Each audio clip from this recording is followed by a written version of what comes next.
परीक्षित ने कहा महाराज नरक तो आपने बहुत खतरनाक सुनाए, क्या इन नरकों से बचने का भी कोई उपाय है? बोले बिल्कुल है। तो बताइए नरक से कैसे बचे? सुखदेव जी कहते सुनो परीक्षित, नरकों को तुम एक तरह से धोबी घाट समझो। कपड़े पहनते हैं तो गंदे हो ही जाते हैं।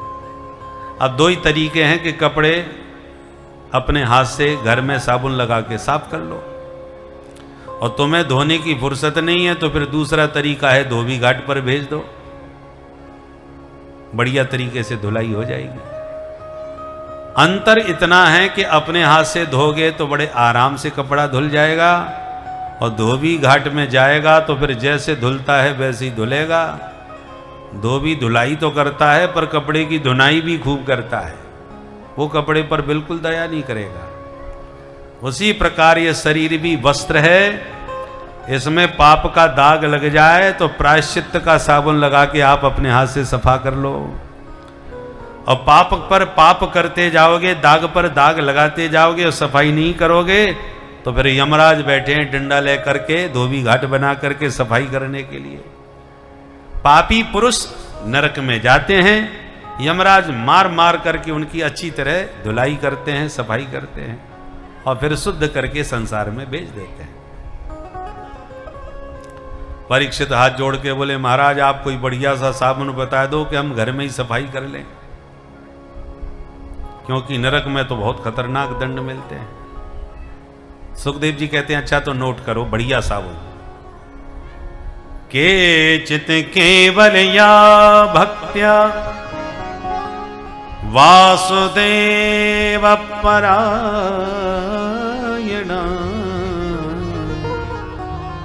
अघं धुन्वन्ति कास्नेन निहार में भास्करः। सुखदेव जी कहते हैं परीक्षित, अंधकार को दूर करने के लिए कोई दिया जलाता है, कोई टॉर्च लगाता है, पर संपूर्ण अंधकार तो तभी जाता है जब भुवन भास्कर सूर्य का उदय हो जाता है। सूर्य के सामने अंधेरा नहीं टिक पाता। उसी प्रकार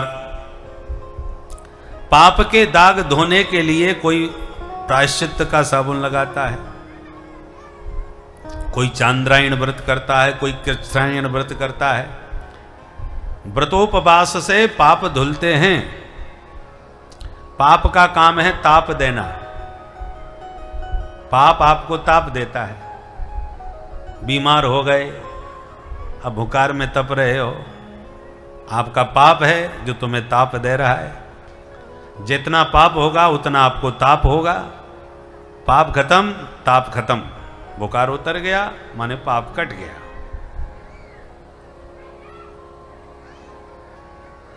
भोगते सब हैं, संत भी भोगते हैं, हम संसारी भी भोगते हैं। अंतर क्या है?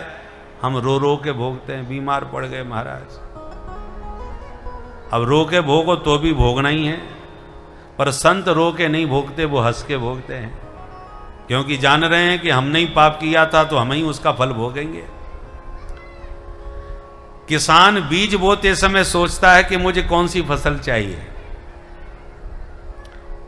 चाहे मन में मनमानी बीज डाल दो, फिर फसल काटते समय विचार करो कि यार ये नहीं, हमें तो ये फसल बोनी चाहिए थी, तो अब सोचने से कोई फायदा नहीं। जो बो चुके वो काट लो, फिर अगली फसल पर विचार करना। उसी प्रकार शरीर क्षेत्र है और हम इसमें कर्म करके कर्मों का बीज डालते हैं। जो कर्म किया है उसका फल भोगना पड़ेगा, कोई रोक नहीं सकेगा।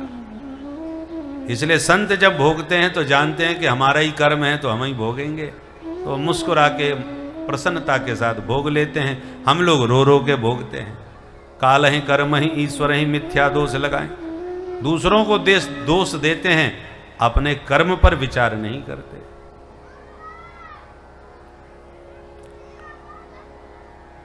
परीक्षित ने कहा महाराज तो सबसे बढ़िया साबुन कौन सा है जिसके द्वारा हम अपनी पूरी सफाई कर लें, कोई दाग धब्बे ना रह जाए? सुखदेव जी कहते हैं तो नोट करो बढ़िया साबुन। केचित् केवलया भक्त्या वासुदेव परायणा अघं धुन्वन्ति कास्नेन निहारमेव भास्कर। जैसे भुवन भास्कर के उदित होते ही अंधकार भाग जाता है, ऐसी भगवान नाम संकीर्तन करते ही जीव के जन्म जन्मांतरों के जितने पाप के दाग हैं सब धुल जाते हैं, सब साफ हो जाते हैं। एक नाम लेने से ही सारे पाप कट जाते हैं।